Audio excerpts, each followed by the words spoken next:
obesidade no contexto da pandemia da Covid tem dois aspectos importantes. Eu vou começar com o porquê que a obesidade, sobrepeso e obesidade crescem nesse período. As pessoas estão isoladas, estão estressadas, estão ansiosas, muitas delas depressivas, e intuitivamente as pessoas tendem a comer mais, tendem a fazer menos atividade física porque estão isoladas, provavelmente, infelizmente, no futuro muito próximo, talvez tenhamos que estar no lockdown de novo. O segundo aspecto, talvez o mais importante deles, é que a presença de sobrepeso e, sobretudo, a obesidade é um importantíssimo fator de risco para a piora da Covid, para as consequências da Covid. O obeso, ele tem um quadro que nós chamamos de inflamatório. Ele libera muitas citoquinas inflamatórias que aumentam o risco cardiovascular. Então, no momento que esse indivíduo ele ganha peso, ele se expõe ao maior risco das fases mais graves da Covid.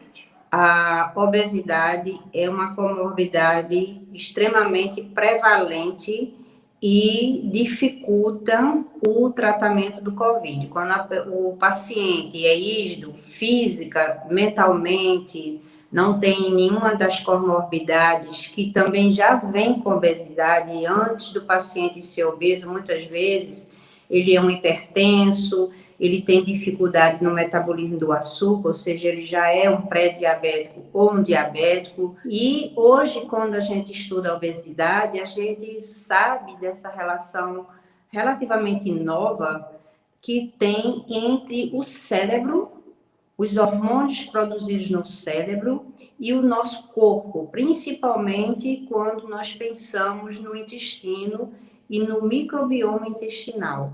Então, aumenta o hormônio do estresse, que é o cortisol, que está também ligado à situação do fato novo da pandemia, das noites mal dormidas e outros fatores de risco que vão levando essa bola de neve e vai piorar a obesidade e vai deixar o paciente mais propício a ter uma imunidade mais baixa e não responder bem à agressão desse novo vírus.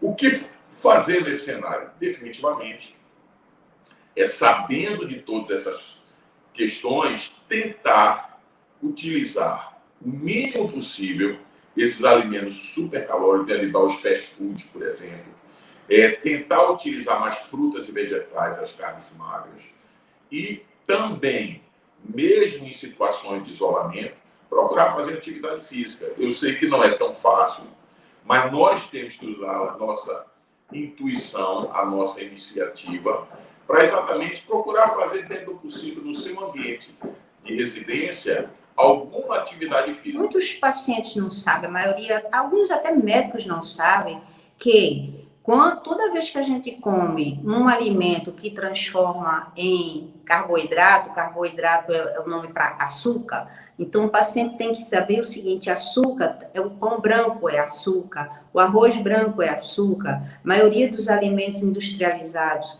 Aí, uma coisa muito boa que os ouvintes podem aprender é rapidamente começar a fazer uma escolha alimentar com menor índice glicêmico, com menos açúcar, porque isso já vai estimular o lado bom desse processo e já vai deixar o cérebro com menos neuroinflamação. Existem alguns medicamentos que tem essa proposta: você come, você vai sentir menos fome, você vai perder peso, mas não é um tratamento de mudanças de hábito, que é o que funciona a longo prazo. Então, a minha abordagem é essa, é lhe fazer essa reeducação alimentar. Então, se você começar a valorizar o alimento integral, o alimento sem agrotóxico, diminuir os alimentos industrializados, que tem conservante, corante, acidulante, o grande vilão da saúde humana se chama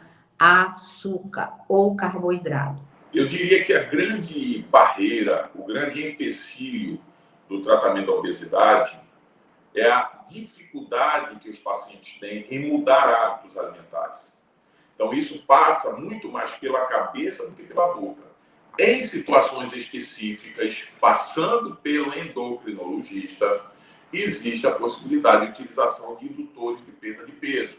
Hoje, por exemplo, nós temos algumas ferramentas terapêuticas muito interessantes, alguns medicamentos, que nos proporcionam condições de uma maior perspectiva de sucesso terapêutico. A cirurgia bariátrica é uma excelente ferramenta para os pacientes com índice de massa corpórea maior ou igual a 40, é o que nós chamamos no nosso jargão de obesidade grau 3, que antigamente chamava de obesidade mórbida, ou eventualmente aqueles que têm um IMC de 35 e 39,9, desde que exista comorbidade. Por exemplo, se é um obeso com diabetes, se é um obeso com hipertensão e assim por diante, para esses pacientes entre 30 e 35, melhor conduta continua sendo modificação comportamental e uso de medicamentos quando indicado. E aí, nós já falamos dessa conexão mente e cérebro, então botar metas, entender onde é que você quer chegar, como é que você quer chegar. Não adianta você chegar aos 80, 90 anos doente. Como é que meu corpo trabalha quando eu tenho saúde? Como é que é um corpo que está com os hormônios bem equilibrados? É prioritário que você se cuide, principalmente nesse momento de pandemia.